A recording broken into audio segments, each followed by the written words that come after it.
15년의 헌신이 순식간에 배신으로 바뀐 이야기를 들려드리겠습니다. 어머님, 제가 모시겠습니다. 2008년 제가 시어머님께 처음 한 약속입니다. 위암 3기 진단을 받은 그날부터 저는 직장도 그만두고 오로지 시어머님의 간병에만 매진했습니다. 15년이란 긴 세월 동안 단 하루도 빠짐없이 병실을 지켰죠. 그런데 시어머님이 돌아가시기 3개월 전 20년 만에 처음으로 병문안을 온 동서가 모든 것을 바꿔놓았습니다. 어머님이 50억대 빌딩을 저에게 물려주셨어요. 장례식장에서 동서가 던진 폭탄 같은 한마디. 하지만 그것은 시작에 불과했습니다. 45억의 빚이 숨겨진 빌딩, 시어머님을 협박해 받아낸 유언장, 그리고 돌이킬 수 없는 파멸의 시작. 이제 저는 깊은 고민에 빠졌습니다. 제 인생 15년을 앗아간 동서를 용서해야 할까요? 교도소에 수감된 동서의 어린 자녀들을 외면해야 할까요?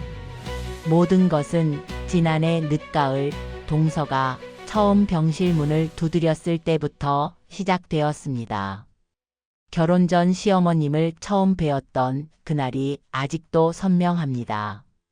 1995년 봄, 남편의 손을 잡고 의성 외곽의 한적한 시골집을 찾았을 때 마당에서 고추 모종을 심고 계시던 시어머님의 모습이 제 눈에 들어왔습니다. 처음 보는 며느리 될 사람 앞이라고 특별히 꾸미지도 않으시고 흙 묻은 손을 앞치마에 대충 문질러 닦으시며 환하게 웃어주시던 모습이 참 인상적이었습니다. 어머, 우리 애기와? 수줍은 듯 웃으시며 저를 맞아주시던 그 목소리가 지금도 귓가에 생생합니다. 시어머님은 제가 예상했던 것과는 전혀 다른 분이셨습니다. 시집살이에 대한 두려움을 안고 왔던 제게 시어머님은 첫 만남부터 따뜻한 정을 보여주셨지요. 결혼 전부터 시어머님은 유난히 저를 예뻐해 주셨습니다. 우리 며느리는 살림도 잘하고 인물도 좋아. 아들 복은 없어도 며느리 복은 있나 봐. 시어머님의 이런 말씀에 주변에서는 제가 복받은 며느리라고 했습니다. 시어머님은 결혼식 전부터 저를 친딸처럼 아끼시며 살림의 노하우부터 시집살이의 지혜까지 하나하나 일러주셨습니다. 결혼 후에도 시어머님과의 관계는 더없이 좋았습니다.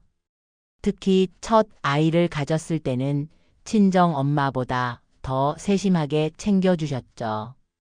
입덧이 심할 때면 매일 아침 생강차를 끓여주시고 몸이 무거워질 때면 허리도 주물러 주시고 그때 시어머님의 사랑을 듬뿍 받으며 저는 건강한 아들을 낳을 수 있었습니다. 하지만 2008년 그 평화로운 일상이 깨지기 시작했습니다. 시어머님의 건강에 이상이 생긴 것입니다. 처음에는 단순한 소화불량이라고 생각했습니다. 평소 위장이 약하다고 하셨기에 크게 걱정하지 않았죠. 하지만 증상이 점점 심해지면서 병원을 찾았고 그곳에서 청천벽력 같은 소식을 들었습니다. 위암 3기. 그날부터 저희 가족의 삶은 완전히 달라졌습니다. 시어머님의 투병 소식이 알려지자 시댁 식구들이 하나둘 모여들었습니다. 특히 평소 연락이 뜸했던 시누이들도 얼굴을 비추기 시작했죠. 하지만 실질적인 간병은 결국 제 몫이 되었습니다. 남편은 직장이 있었고 시누이들은 각자의 가정이 있다는 이유로 저는 그때 직장도 그만두고 전업주부로 전환했습니다. 그렇게 시작된 병간호는 예상보다 길어졌습니다. 수술과 항암 치료를 반복하면서 호전과 악화를 거듭했고 그 과정에서 저는 점점 시어머님의 전담 간병인이 되어갔습니다.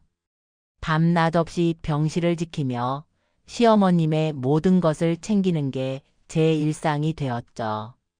때로는 힘들고 지칠 때도 있었지만 첫 만남에서 보여주셨던 그 따뜻한 미소를 떠올리며 버텼습니다. 돌이켜보면 그때는 몰랐습니다. 제가 시작한 이 병간호가 15년이나 이어질 줄은. 그리고 그 과정에서 우리 가족에게 이런 시련이 닥칠 줄은. 하지만 지금 생각해보면 그 모든 것이 어쩌면 시어머님의 치밀한 계획 안에 있었던 것은 아닐까 하는 생각이 듭니다. 특히 동서의 갑작스러운 등장과 함께 시작된 그 미묘한 변화들을 제가 조금 더 일찍 알아차렸더라면 어땠을까요? 시어머님의 위암 진단은 우리 가족에게 큰 충격이었습니다. 검사 결과를 받아든 의사 선생님의 표정이 좋지 않았던 것을 보고 이미 예감은 했지만 실제로 위암 3기라는 말을 들었을 때는 그 자리에서 주저앉을 뻔했습니다. 당시 제 나이 43, 시어머님은 65이셨습니다. 수술이 시급합니다. 의사 선생님의 말씀에 우리는 즉시 입원을 결정했습니다. 처음에는 3개월 정도면 될 거라 생각했습니다. 수술하고 회복하면 다시 일상으로 돌아갈 수 있을 거라고. 하지만 현실은 달랐습니다. 첫 수술 후 암세포가 완전히 제거되지 않았다는 소식을 듣게 되었고 항암 치료가 불가피하다는 걸 알게 되었습니다. 항암 치료는 생각보다 더 힘들었습니다. 시어머님은 치료 부작용으로 극심한 고통을 겪으셨고 저는 그런 모습을 지켜보는 것이 너무나 힘들었습니다. 머리카락이 빠지고 식사를 못하시고 밤새 고통으로 뒤척이시는 모습을 보며 많이 울었습니다. 특히 새벽에 갑자기 구토를 하실 때면 속수무책으로 등만 두드려드릴 수밖에 없는 제 자신이 너무나 무기력하게 느껴졌습니다. 남편은 병원비를 벌기 위해 더 열심히 일했고 저는 24시간을 시어머님과 함께 보냈습니다. 아이들은 이모네 집과 친정에서 번갈아 돌봐주셨습니다. 가족 모두가 각자의 자리에서 최선을 다했지만 시어머님의 상태는 좀처럼 나아지지 않았습니다. 오히려 점점 더 악화되어 갔죠.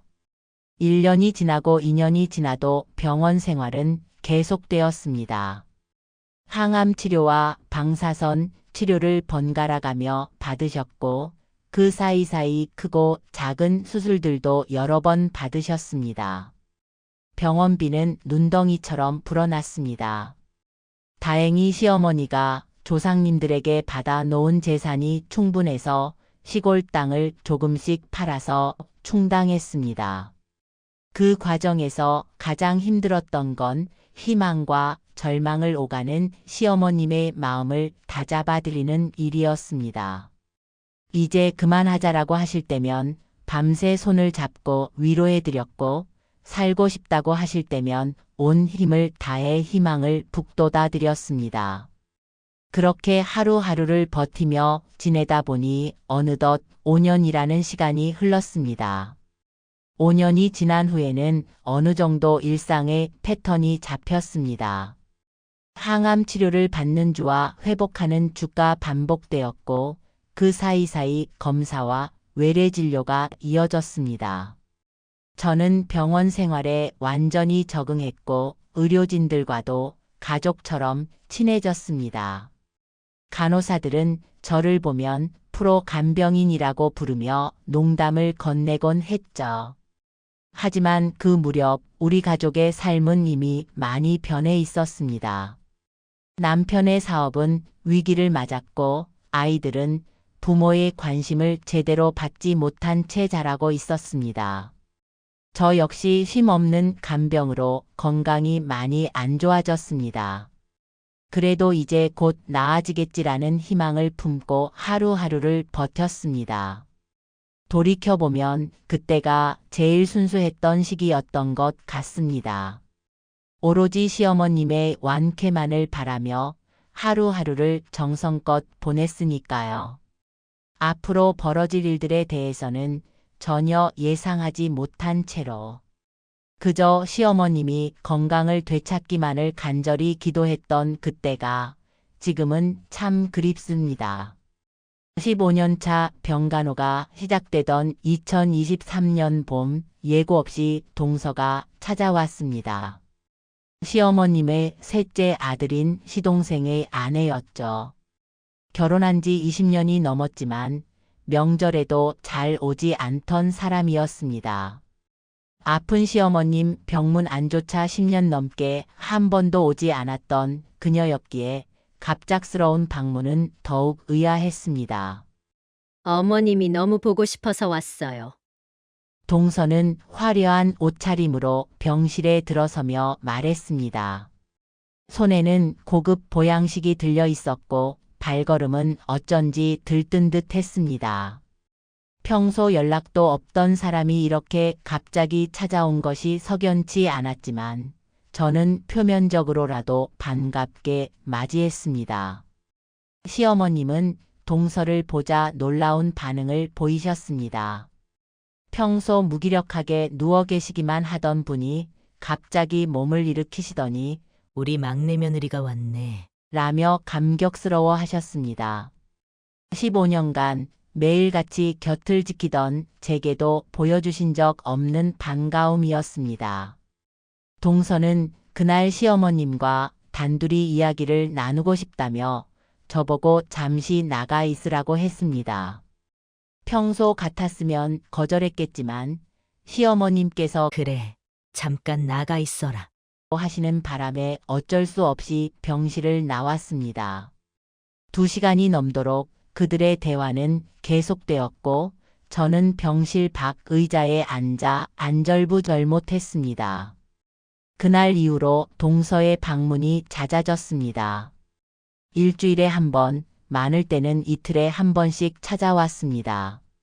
매번 고급 보양식을 들고 와서 시어머님께 직접 떠먹여 드렸고 시어머님은 그런 동서를 더없이 기뻐하셨습니다. 우리 막내 며느리가 이렇게 효도를 하네. 라는 말씀을 수시로 하셨죠. 특이한 점은 동서가 늘 저를 병실 밖으로 내보내고 시어머님과 단둘이 이야기를 나눈다는 것이었습니다. 때로는 서류 봉투를 들고 와서 무언가를 보여드리기도 했고 시어머님의 도장을 가지고 나가는 모습도 목격했습니다. 하지만 제가 물어보면 그냥 집안일이에요.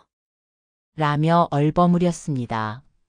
동서의 갑작스러운 등장은 분명 뭔가 이상했습니다. 20년 동안 한 번도 보이지 않던 효심이 갑자기 솟아난 것도 그렇고 늘 경제적으로 어려움을 겪던 사람이 갑자기 비싼 보양식을 매번 사들고 오는 것도 수상했습니다. 더구나 시어머님과 나누는 은밀한 대화들. 지금 생각해보면 그때 더 적극적으로 개입했어야 했는지도 모릅니다. 하지만 당시에는 혹시 진심으로 뉘우치고 효도하려는 건가? 하는 생각도 들었고 무엇보다 시어머님께서 그토록 좋아하시니 제가 나서서 의심하고 말릴 입장은 아니라고 생각했습니다. 그것이 제 가장 큰 실수였던 것 같습니다. 그렇게 동서는 서서히 우리 가족의 일상 속으로 파고들어왔고 시어머님의 마음속에서 저의 자리를 조금씩 차지해가기 시작했습니다. 15년 동안 쌓아온 제 자리가 불과 몇 달 만에 흔들리고 있다는 것을 그때는 미처 깨닫지 못했습니다. 동서의 이중적인 면모가 드러나기 시작한 것은 그녀가 우리 병원을 드나든 지 약 3개월이 지났을 무렵이었습니다. 시어머님 앞에서는 한없이 상냥하고 효성스러운 며느리였지만 시어머님이 주무시거나 검사를 받으러 가신 사이에 보여주는 그녀의 모습은 판이하게 달랐습니다. 특히 간호사들을 대하는 태도가 충격적이었습니다. 이런 것도 제대로 못하나요? 고압적인 자세로 간호사들을 다그치는 모습을 여러 번 목격했습니다. 심지어 한 번은 수액이 조금 샜다고 간호사를 불러 20분 동안이나 소리를 지르기도 했죠. 15년간 우리를 가족처럼 돌봐준 의료진들을 그렇게 대하는 모습을 보며 마음이 불편했습니다. 병원 식당 직원들에게도 마찬가지였습니다. 시어머님 앞에서는 어머님, 제가 직접 음식을 가져다 드릴게요. 자처하고 뒤에서는 이런 걸 어떻게 드시라고 주는 거예요? 식당 직원들을 무시하는 발언을 서슴지 않았습니다. 더 큰 문제는 제가 자리를 비운 사이에 시어머님께 저에 대한 험담을 하고 다녔다는 사실입니다. 우연히 옆 병실 환자분께서 귀띔해 주셨습니다. 15년이나 병수발을 했다면서 재산을 노리는 거 아니냐. 시계 이야기를 하고 다녔다고 합니다. 제가 시어머님의 통장을 관리하는 것에 대해서도 불순한 의도가 있을 거라고 의심을 퍼뜨렸다고 해요. 시어머님 앞에서는 저를 칭찬하는 척 했습니다. 언니가 어머님을 그렇게 잘 모시니 저는 안심이에요. 그러면서도 뒤에서는 제가 시어머님의 재산을 노린다는 식의 이야기를 퍼뜨리는 그 이중성이라니. 처음에는 이런 이야기들이 과장된 것이라 생각했지만 점점 더 많은 사람들이 비슷한 증언을 해주었습니다. 한 번은 시어머님께서 잠깐 주무시는 사이에 동서가 서류 가방을 뒤지는 것을 목격했습니다.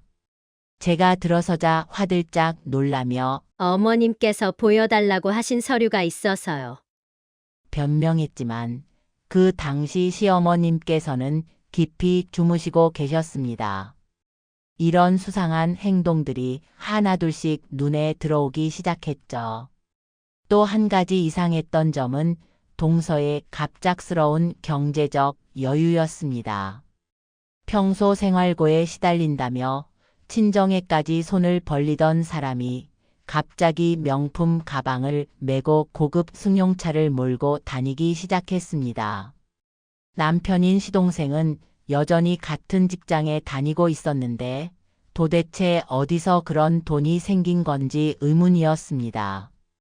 그러나 가장 큰 변화는 시어머님의 태도였습니다. 동서의 방문이 잦아질수록 저를 대하는 태도가 점점 차가워지셨습니다. 제가 떠먹여 드리던 식사도 막내 며느리가 해주는 게 더 맛있어. 라며 거부하시고 밤에 간호하러 가면 너는 들어가서 쉬어라 막내 며느리가 온다고 했다. 저를 밀어내셨습니다. 이런 상황들이 쌓여가면서 저는 점점 더 큰 불안감을 느꼈습니다. 하지만 직접적으로 문제를 제기하기도 어려웠습니다. 시어머님께서 그토록 좋아하시는 동서의 행동을 의심하는 것이 오히려 저를 더 나쁜 사람으로 만들 것 같았기 때문입니다. 그저 묵묵히 지켜볼 수밖에 없었던 그때, 제가 좀 더 적극적으로 대처했더라면 어땠을까요? 15년이라는 시간은 결코 짧지 않았습니다. 매일 반복되는 병원 생활은 저의 몸과 마음을 서서히 갉아먹어 갔습니다. 처음 몇 년간은 곧 나아지실 거야 라는 희망으로 버텼지만 시간이 흐를수록 그 희망은 점점 희미해져 갔습니다. 아침 6시 항상 저의 하루는 병원에서 시작됐습니다. 시어머님의 아침 위생 관리부터 시작해서 혈압, 체온 체크, 아침 식사 보조까지.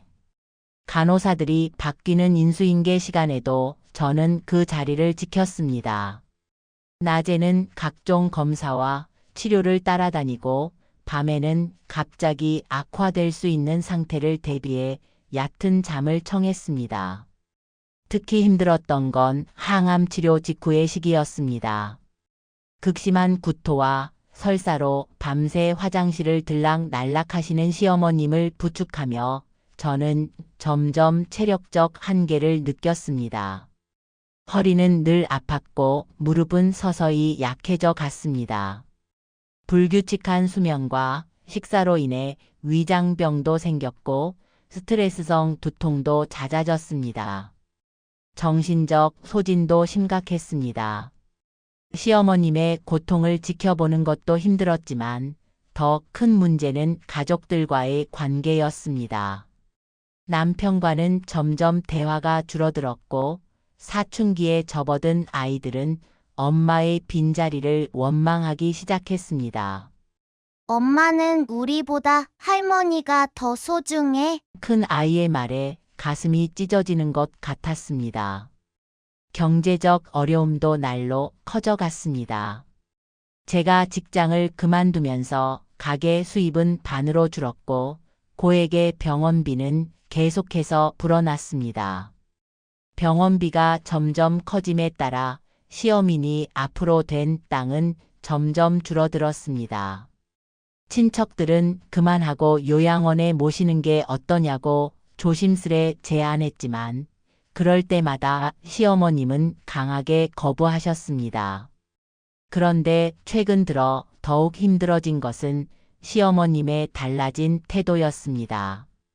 동서가 나타난 이후 제가 하는 일은 뭐든 못마땅해 하셨습니다. 너는 손이 거칠어. 너는 정성이 부족해. 라는 말씀을 자주 하셨죠. 15년 동안 한 번도 들어보지 못한 말들이었습니다. 밤새 간호하고 나면 온몸이 쑤시고 머리가 찌끈거렸지만 잠시라도 쉬려 하면 편한 것만 찾는다는 눈초리를 받아야 했습니다. 반면 동서는 한 달에 몇 번 얼굴만 비추고 가면서도 칭찬 일색이었습니다. 그럴 때마다 저는 왠지 모를 서러움에 화장실에서 몰래 눈물을 훔쳐야 했습니다. 몸은 점점 지쳐갔고 마음은 날로 무거워졌습니다. 하지만 15년이라는 시간을 투자한 이상 쉽게 포기할 수도 없었습니다. 그저 조금만 더 버티자라고 스스로를 다독이며 하루하루를 견뎌냈습니다. 그런데 그때는 몰랐습니다. 제가 이렇게 힘들게 버티는 동안 누군가는 교묘하게 자신의 계획을 실행해 가고 있었다는 것을. 마지막으로 제 일기장에 적어둔 글이 떠오릅니다. 오늘도 난 버티고 있다. 언제까지 버틸 수 있을지는 모르겠지만 지금 포기하면 그동안의 시간이 모두 허사가 될 것 같다. 다만 이 모든 게 언젠가는 보답받을 수 있기를. 내가 바라는 건 그것뿐이다. 그때의 저는 알지 못했습니다. 이 소망이 얼마나 허상이었는지를. 동서의 등장 이후 시어머니의 변화는 날이 갈수록 뚜렷해졌습니다. 15년간 한결같이 다정하셨던 분이 마치 다른 사람이 된 것처럼 차가워지셨습니다. 특히 저를 대하는 태도는 180도 달라졌습니다. 처음에는 사소한 것들이었습니다. 제가 드리는 물은 미지근하다며 마시지 않으시고 동서가 가져온 물은 시원하고 좋다며 들이키셨죠. 밥을 떠드릴 때도 너는 손이 거칠어서 싫다며 거부하시다가도 동서가 오면 우리 막내 며느리는 손맛이 좋아라며 웃으셨습니다. 점차 그 변화는 더욱 노골적이 되어 갔습니다. 제가 밤새 간호를 하고 있어도 막내 며느리는 언제 오나 하며 기다리셨고 동서가 잠깐 들렀다 가면 우리 막내 며느리가 얼마나 고생하는지 몰라라며 안쓰러워 하셨습니다. 15년 동안 매일 밤낮으로 곁을 지킨 제가 마치 남처럼 느껴질 때가 많았습니다. 더 충격적인 것은 병원 관계자들과 이야기할 때였습니다. 우리 막내 며느리가 없었으면 여기까지 버티지도 못했을 거야 라고 하시면서 정작 제가 들어가면 넌 이제 그만 가봐도 되라고 하시는 게 일상이 되었습니다. 마치 15년간의 제 헌신이 모두 지워진 것만 같았습니다. 통장 관리도 갑자기 바뀌었습니다. 그동안은 제가 모든 병원비와 생활비를 관리했는데 어느 날 갑자기 이제 막내 며느리한테 맡길 거니까 내가 신경 쓰지 마. 하셨습니다. 심지어 제가 보관하던 도장까지 달라고 하셨죠. 그동안의 신뢰가 한순간에 무너지는 것 같았습니다.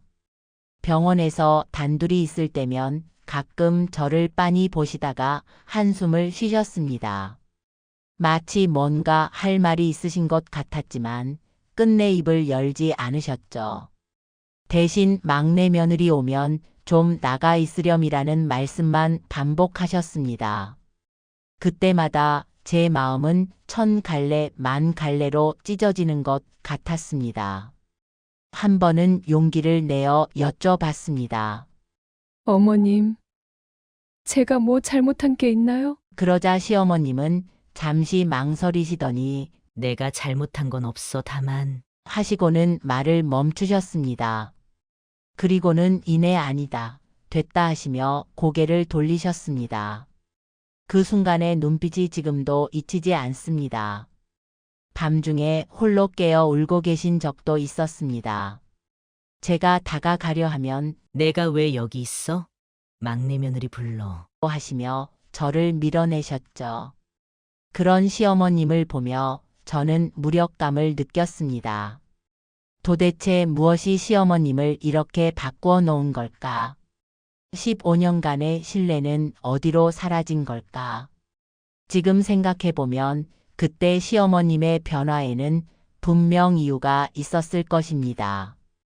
동서가 무슨 말을 했길래, 무슨 약속을 했길래 시어머님이 그토록 달라지셨을까?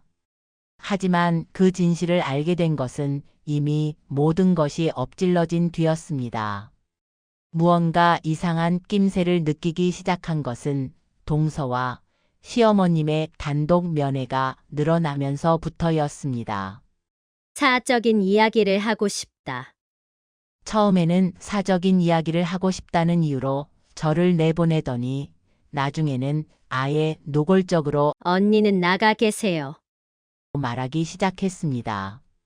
특히 의심스러웠던 건 서류를 들고 오는 날이었습니다. 동서는 까만색 서류 가방을 들고 와서는 문을 꼭 잠그고 시어머님과 이야기를 나눴습니다. 한 번은 제가 갑자기 들어간 적이 있었는데 동서가 황급히 서류를 가방에 넣는 모습을 보았습니다. 시어머님의 도장과 병원 진단서들이 눈에 띄었지만 자세히 볼 겨를도 없이 쫓겨나다시피 했죠. 법무사도 자주 다녀갔습니다. 키가 큰 중년 남성이었는데 항상 동서와 함께 왔다가 함께 나갔습니다. 그들이 오는 날이면 어김없이 저는 병실 밖으로 쫓겨났고 때로는 2~3시간을 복도에서 기다려야 했습니다. 시어머님께 여쭤봐도 별거 아니야 라고만 하셨습니다. 은행 직원으로 보이는 사람들의 방문도 잦아졌습니다. 서류 가방을 들고 와서는 시어머님의 서명을 받아가곤 했는데 이상하게도 항상 동서가 동행했습니다. 한 번은 우연히 담보대출이라는 단어가 들렸지만 더 자세한 내용은 알 수 없었습니다. 의사와 상담할 때도 동서가 끼어들기 시작했습니다. 15년 동안 제가 해오던 일을 하나둘씩 가로채더니 나중에는 아예 진료 상담도 혼자 하겠다고 나서기 시작했습니다. 언니가 너무 고생하셨으니 이제는 제가 하겠습니다. 라며 달콤한 말로 포장했지만 뭔가 속셈이 있다는 걸 직감적으로 느낄 수 있었습니다. 가장 의심스러웠던 건 부동산 중개인의 방문이었습니다. 시어머님 명의의 빌딩에 대해 이야기를 나누는 것 같았는데 제가 들어가려 하면 항상 문을 잠그고 이야기를 이어갔습니다. 간혹 매매 계약 같은 단어들이 새어 나왔지만 구체적인 내용은 알 수 없었습니다. 동서의 태도도 점점 거만해졌습니다. 처음에는 저를 언니라고 부르며 공손하게 대하더니 나중에는 아예 무시하다시피 했습니다. 심지어 한 번은 이제 제가 어머님 일을 다 맡을 테니 언니는 신경 쓰지 마세요. 노골적으로 말하기도 했습니다. 무언가 큰 일이 벌어지고 있다는 느낌을 지울 수 없었지만 막상 제가 할 수 있는 일은 없었습니다. 남편에게 말해봤지만 네가 너무 예민한 거 아니야? 라며 대수롭지 않게 여겼고 다른 가족들도 막내 며느리가 효도하는데 뭐가 문제야? 라는 반응이었습니다. 지금 생각해보면 그때 좀 더 적극적으로 나섰어야 했는지도 모릅니다. 하지만 15년간의 병간호로 지친 저는 그저 묵묵히 지켜볼 수밖에 없었습니다. 그리고 그 선택이 얼마나 큰 대가를 치르게 될지는 그때는 미처 알지 못했습니다. 처음으로 구체적인 경고를 들은 것은 시어머님의 주치의로부터였습니다. 어느 날 저를 따로 불러내신 주치의는 조심스럽게 말을 꺼내셨습니다. 요즘 환자분께서 이상한 서류에 자주 사인을 하시는 것 같던데 혹시 아시나요? 간호사들도 수상한 낌새를 알아챘다며 저에게 귀띔해 주었습니다. 요즘 법무사랑 은행원들이 자주 들락거리는데 그때마다 큰 봉투를 들고 가더라고요. 특히 셋째, 며느님이 오실 때마다 뭔가 수상해요. 병원 청소부 이모님도 걱정스러운 목소리로 말씀하셨습니다. 아가씨, 나는 매일 이 병원 바닥을 닦으면서 별별 일을 다 봤어. 저 셋째 며느리, 눈빛이 이상해 뭔가 큰일을 꾸미는 것 같아. 더 충격적인 이야기는 옆 병실 보호자에게서 들었습니다. 어젯밤에 우연히 들었는데 셋째 며느님이 전화로 누군가와 이제 곧 다 될 것 같다. 빌딩은 제 명의로 하면 되죠. 이런 이야기를 하시더라고요. 심지어 시댁 큰 동서까지 저를 찾아와 조심스레 말했습니다. 제가 알기로 막내네가 요즘 부동산에 자주 드나든다고 해요. 어머님 재산에 무슨 일이 있는 건 아닌지 모르겠네요. 동네 부동산 중개사 한 분은 더 구체적인 정보를 주셨습니다. 그 빌딩 매각 이야기가 나오던데 누가 봐도 이상한 거래예요. 시세보다 훨씬 낮게 거래하려 한다는 소문이 있어요. 은행에서 일하는 지인도 불길한 소식을 전했습니다. 그 빌딩에 대출이 여러 번 나갔더라고요. 담보 대출인데 금액이 상당해요. 누가 이렇게 무리하게 대출을 받는 건지. 이런 경고들이 하나둘 쌓여갔지만 저는 여전히 망설였습니다. 직접적인 증거가 없는 상황에서 의심만으로 문제를 제기하면 오히려 제가 나쁜 사람이 될까 두려웠습니다. 특히 시어머님께서 동서를 전적으로 신뢰하시는 상황에서 제가 나서봤자 득될 것이 없다고 생각했습니다. 15년간의 병간호로 쌓은 신뢰가 이미 무너진 마당에 이런 의심을 제기했다가는 오히려 역효과만 날 것 같았습니다. 지금 생각해보면 그때 주변의 경고에 좀 더 귀 기울였어야 했는지도 모릅니다. 하지만 당시에 저는 너무 지쳐 있었고 또 한편으로는 설마 하는 마음도 있었습니다. 그리고 그 망설임이 결국 돌이킬 수 없는 결과를 불러오게 될 줄은 그때는 미처 알지 못했습니다. 2024년 1월의 차가운 새벽, 시어머님의 상태가 급격히 악화되었습니다. 평소와 다름없이 순번 간호를 하고 있던 제가 먼저 이상을 감지했습니다. 산소 포화도가 급격히 떨어지고 있었고 맥박도 불안정했습니다. 어머님. 제가 다급하게 부르자 시어머님은 힘겹게 눈을 뜨셨습니다. 그리고는 제 손을 꼭 잡으시더니 무언가 말씀하시려 했습니다. 하지만 말씀을 이어가지 못하시고 괴로워하셨습니다. 응급호출벨을 누르자 의료진이 달려왔습니다.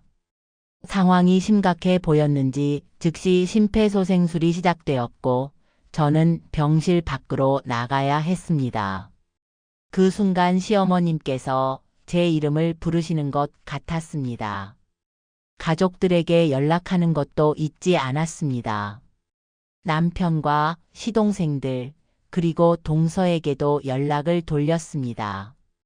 특히 동서는 당장 가겠다며 서둘러 전화를 끊었습니다. 1시간 후 동서가 병원에 도착했습니다. 놀랍게도 그녀는 법무사와 함께 왔습니다.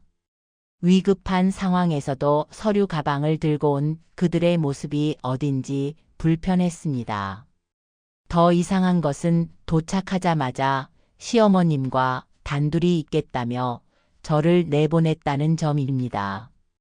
의료진의 만류에도 불구하고 10분간 병실 문을 잠그고 무언가를 하더니 나올 때는 한결 안정된 표정이었습니다. 새벽 4시 결국 시어머님은 우리 곁을 떠나셨습니다. 마지막 순간까지 제가 손을 잡고 있었지만 시어머님은 끝내 하시려던 말씀을 못하신 채 눈을 감으셨습니다. 장례 절차가 시작되면서 동서는 이상하리만치 부산스럽게 움직였습니다. 다른 유가족들이 슬픔에 잠겨 있을 때 그녀는 계속해서 누군가와 전화 통화를 하고 서류를 확인하느라 바빴습니다. 장례식장에서도 동서의 행동은 수상쩍기만 했습니다. 조문객들 앞에서는 슬픈 표정을 지었지만 뒤에서는 은근히 들뜬 듯한 모습이었습니다. 특히 법무사와 자주 따로 만나 이야기를 나누는 모습이 눈에 띄었습니다. 그리고 장례식이 끝나갈 무렵 모든 것이 밝혀지기 시작했습니다. 동서가 들고 온 유언장. 그것은 우리 가족의 운명을 완전히 뒤바꿔 놓을 폭탄과도 같은 것이었습니다. 하지만 그때까지만 해도 저는 몰랐습니다. 그 유언장 속에 숨겨진 무서운 진실을. 장례식 이틀째 되던 날, 동서는 갑자기 가족 회의를 소집했습니다.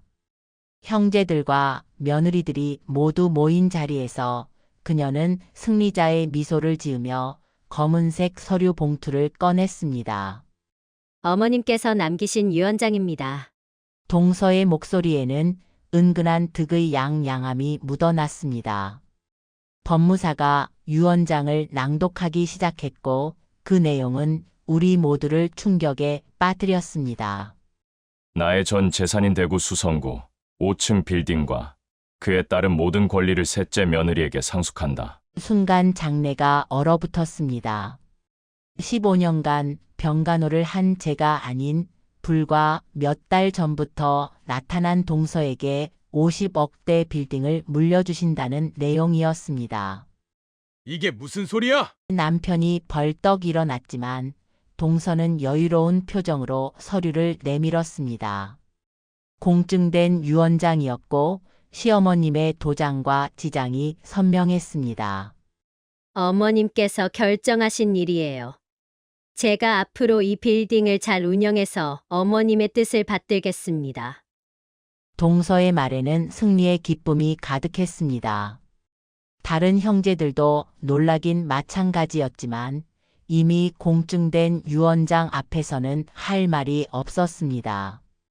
게다가 동서는 이미 법적 절차까지 모두 마쳐둔 상태였습니다. 장례식장은 순식간에 소란스러워졌습니다. 형제들은 서로 다투기 시작했고 며느리들은 수군거렸습니다. 그 와중에 동서는 득의 양양한 표정으로 전화 통화를 하며 웃음까지 지었습니다. 저는 그저 멍하니 앉아 있었습니다. 15년이라는 시간이 한순간에 무너져 내리는 것 같았습니다.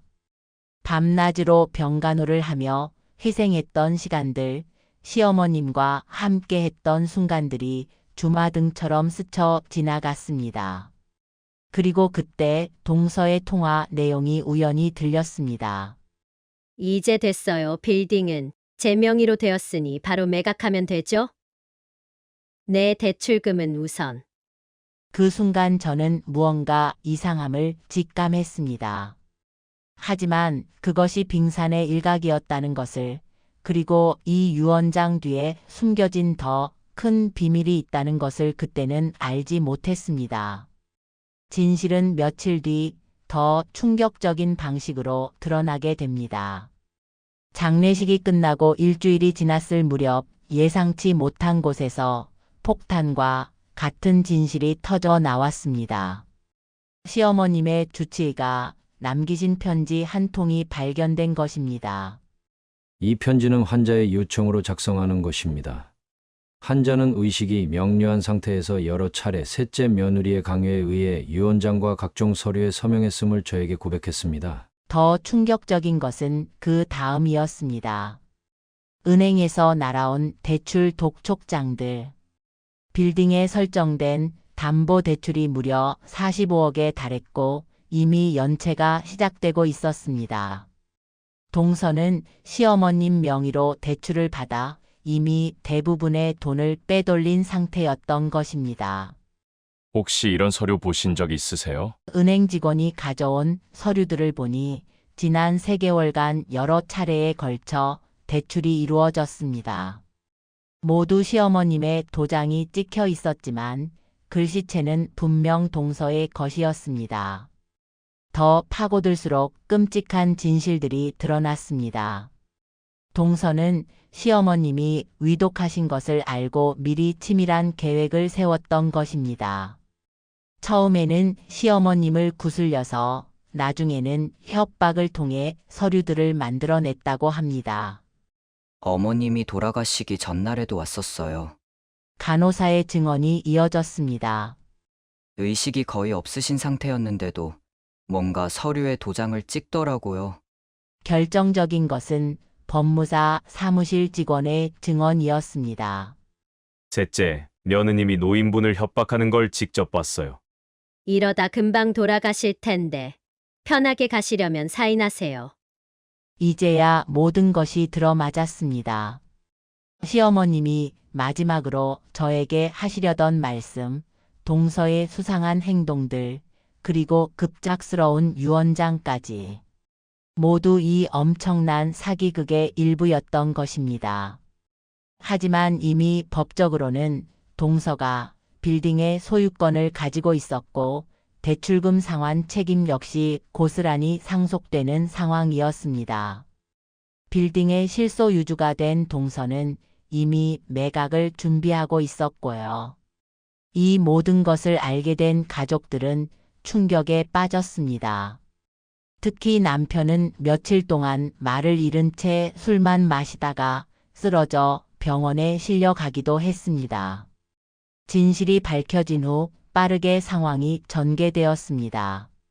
동서는 서둘러 빌딩을 매각하려 했지만 뜻대로 되지 않았습니다. 은행에서 먼저 압류 조치를 취한 것입니다. 이런 게 아니었는데. 동서의 얼굴에서 득의 양양한 미소가 사라진 것은 그때였습니다. 그녀는 빌딩을 매각해서 대출금을 갚고도 남은 돈을 챙기려 했지만 현실은 달랐습니다. 첫 번째 충격은 빌딩의 실제 가치였습니다. 시세 50억이라고 알고 있었지만 실제 감정가는 42억에 불과했습니다. 부동산이 폭락을 했기 때문이죠. 거기에 이미 45억의 대출금이 설정되어 있었으니 매각해도 3억의 빚이 발생하는 상황이었습니다. 두 번째 충격은 연체이자였습니다. 동서는 대출금을 빼돌린 후 이자를 전혀 납부하지 않았고 연체이자는 눈덩이처럼 불어나고 있었습니다. 은행은 이미 법적 조치를 시작한 상태였습니다. 제가 갚을 테니 조금만 기다려주세요. 동서의 애원도 소용없었습니다. 은행은 이미 빌딩에 대한 경매 절차를 시작했고 동서의 개인 재산에 대해서도 압류 조치를 취했습니다. 그녀의 몰락은 빠르게 진행되었습니다. 명품 가방을 전당포에 맡기고 고급 승용차를 금매로 내놓았지만 눈덩이처럼 불어나는 부채를 감당할 수는 없었습니다. 결국 개인 회생을 신청했지만 기각되었고 파산 선고를 받게 되었습니다.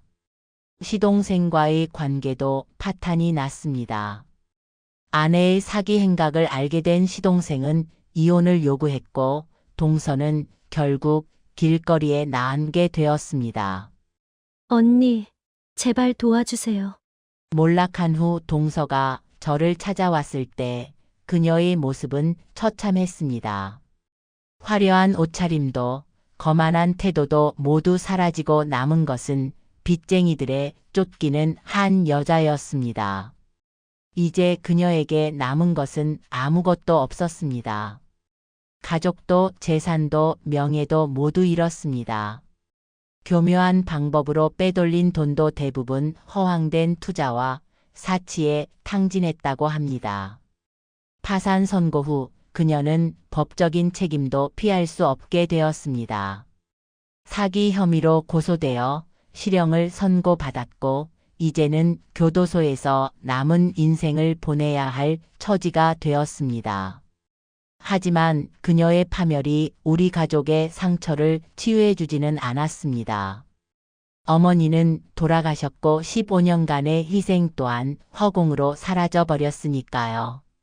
동서가 파산하고 교도소에 수감된 지 한 달이 지났을 무렵 그녀의 어머니가 저를 찾아오셨습니다. 80이 넘은 노인이 먼 길을 오셔서 무릎을 꿇고 딸의 선처를 호소하셨습니다. 우리 딸이 큰 잘못을 저질렀습니다. 하지만 이제 그 아이도 충분히 벌을 받았잖아요. 제발 고소를 취하해 주세요. 노인의 애절한 호소에 제 마음도 흔들리기 시작했습니다. 특히 동서의 어린 자녀들 이야기를 들었을 때는 가슴이 더욱 아팠습니다. 중학생, 초등학생인 두 아이는 엄마가 갑자기 사라지고 아빠마저 떠나버린 후 외할머니 손에 맡겨졌다고 합니다. 학교에서는 친구들의 따돌림을 당하고 집에서는 끼니를 제대로 챙기지 못하는 상황이라고 했습니다. 애들이 매일 엄마를 찾아 울어요. 노인의 말씀에 저는 잠을 이루지 못했습니다. 아무리 동서가 잘못을 저질렀다고 해도 어린 아이들까지 고통받아야 하는 걸까요? 하지만 다른 한편으로는 15년간의 제 희생과 노력이 떠올랐습니다. 밤낮 없이 병간호를 하며 보낸 시간들, 제 가정도 제대로 돌보지 못한 채 헌신했던 나날들. 그리고 그 모든 것을 한순간에 무너뜨린 동서의 배신. 게다가 이제 우리 가족도 빚더미에 앉게 되었습니다. 빌딩이라는 엄청난 재산은 동서의 사기 행각으로 날아가고 돌아가신 시어머니의 병원비는 여전히 남아 있었습니다. 병원비를 일부 충당하기 위해 받은 대출은 이자로 나날이 불어나고 있습니다. 우리의 미래도 불투명한 상황에서 과연 동서를 용서하고 도와줄 여유가 있을까요? 남편은 단호하게 반대합니다. 그 정도로 큰 죄를 저지르고도 벌도 제대로 받지 않고 빠져나가게 해줄 순 없어. 시동생들도 비슷한 입장이에요. 하지만 저는 밤마다 시어머님의 마지막 모습을 떠올리며 고민합니다. 혹시 시어머님이라면 어떤 선택을 하셨을까요? 15년간 곁에서 지켜본 시어머님의 성품으로 볼 때 아마도 용서를 선택하셨을 것 같습니다. 하지만 그렇다고 해서 제가 같은 선택을 해야 할까요? 매일 밤 잠들기 전 이 질문이 저를 괴롭힙니다. 복수와 용서, 정의와 자비 사이에서 저는 여전히 갈등하고 있습니다. 동서의 어린 자녀들 문제를 두고 우리 가족은 완전히 둘로 갈라졌습니다. 큰 시누이와 작은 시누이는 아이들을 도와야 한다며 저의 설득에 힘을 실어주었지만 남편과 시동생들은 강경한 입장을 고수했습니다. 그 아이들이 무슨 죄가 있나요? 큰 시누이의 말에 저도 깊이 공감했습니다. 하지만 남편의 반박도 이해가 갔습니다. 우리 애들은 이제 우리 애들도 등록금 걱정해야 하는데 범죄자의 자식을 도와줄 여유가 어디 있어? 가족 회의는 매번 싸움으로 번졌습니다. 시누이들은 피는 물보다 진하다며 아이들을 돕자고 주장했고 시동생들은 범죄자의 자식도 피도 눈물도 없다며 반대했습니다. 그 사이에서 저는 어느 쪽도 선뜻 지지하지 못했습니다. 특히 큰 문제는 경제적인 부분이었습니다. 동서 때문에 생긴 빚으로 우리 가족도 벼랑 끝에 몰린 상황에서 동서의 아이들까지 돕는 것은 현실적으로 불가능해 보였습니다. 남편은 이미 퇴직금을 모두 털어 이자를 갚고 있었고 저희 집 역시 전세금을 빼서 은행 빚을 갚아야 할 처지였습니다. 언니, 우리가 조금씩이라도 돕는 게 어떨까요? 작은 시누이의 제안에 저도 마음이 흔들렸습니다. 하지만 그때마다 남편의 말이 귓가에 맴돌았습니다. 당신도 이제 정신 차려야 해. 15년 동안 당한 게 부족해. 더구나 우리 아이들의 반응도 신경 쓰였습니다. 큰 아이는 이미 대학 등록금 걱정을 하고 있었고 작은 아이는 학원비 때문에 고민하고 있었습니다. 이런 상황에서 사촌들을 돕는다는 건 우리 아이들에게 또 다른 상처가 될 수도 있었습니다. 시어머님이 돌아가신 지 석 달, 우리 가족은 여전히 해답을 찾지 못한 채 갈등의 소용돌이 속에 있습니다. 매주 열리는 가족회의는 언쟁으로 끝나고 그때마다 가족 간의 골은 더욱 깊어져 갑니다. 과연 우리 가족은 이 시련을 이겨내고 다시 하나가 될 수 있을까요? 시어머님께서 바라시던 화목한 가정은 이제 영영 불가능한 꿈이 되어버린 걸까요? 오늘도 병원 근처를 지나다가 발걸음을 멈췄습니다. 15년이란 시간을 보냈던 그 병실의 창문이 아직도 선명하게 보입니다. 창가에 앉아 시어머님과 나누었던 수많은 대화들이 주마등처럼 스쳐 지나갑니다. 처음 병원에 입원하시던 날 시어머님은 제 손을 꼭 잡으시며 말씀하셨습니다. 내가 있어서 든든하다. 그때는 그 말씀이 얼마나 큰 책임감을 동반한 것인지 몰랐습니다. 하지만 지금 생각해보면 그때부터 시어머님은 저를 전적으로 신뢰하고 의지하셨던 것 같습니다.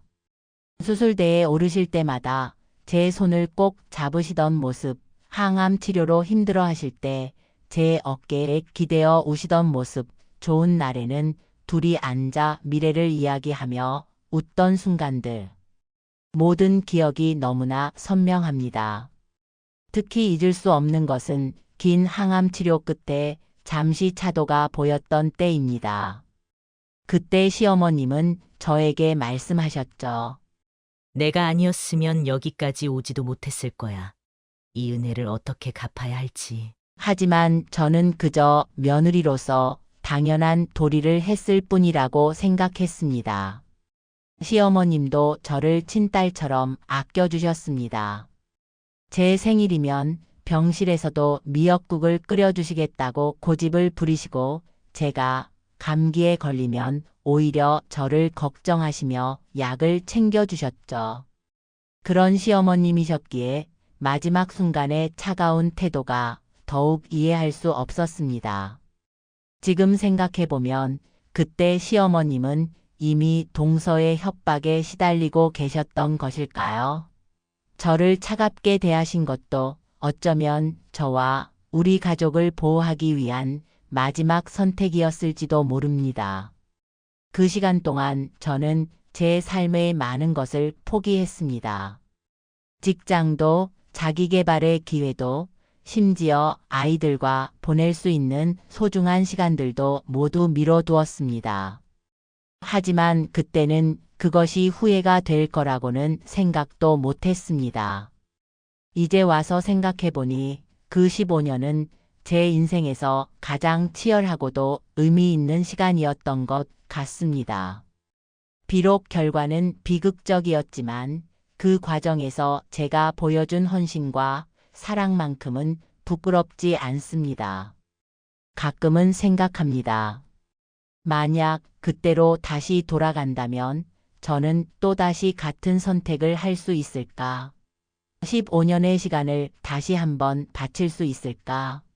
아마도 그 답은 시어머님의 마지막 눈빛에 있을 것 같습니다. 오늘 아침 동서의 어머니에게서 다시 전화가 왔습니다. 아이들이 더욱 힘들어하고 있다고 합니다.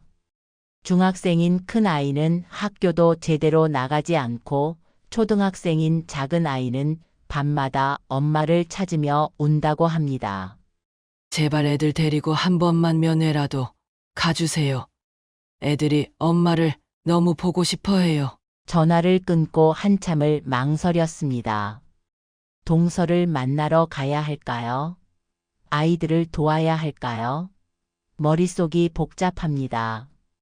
한편으로는 그 아이들이 너무나 안쓰럽고 또 한편으로는 우리 가족의 현실이 발목을 잡습니다. 은행에서는 계속해서 독촉장이 날아옵니다. 남편은 퇴직금을 모두 날린 후 택시 운전을 시작했고 저도 늦은 나이에 파트타임 일을 시작했습니다.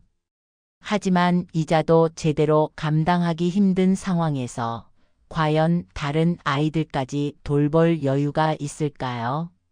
시누이들은 조금씩이라도 도와주자고 하지만 현실적으로 우리가 할 수 있는 게 얼마나 될까요? 게다가 우리 아이들의 학비도 걱정해야 하는 상황입니다.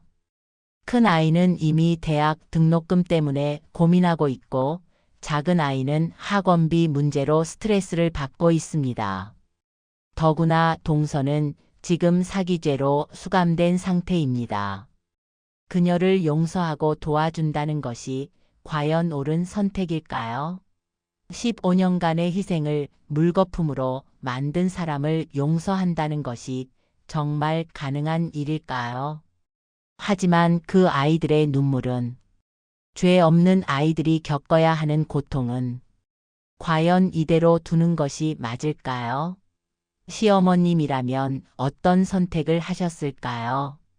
이제 저는 선택의 기로에 서 있습니다. 복수와 용서, 정의와 자비, 현실과 이상 사이에서 어떤 선택이 옳은 것일까요? 여러분의 지혜를 남겨주시면 감사하겠습니다.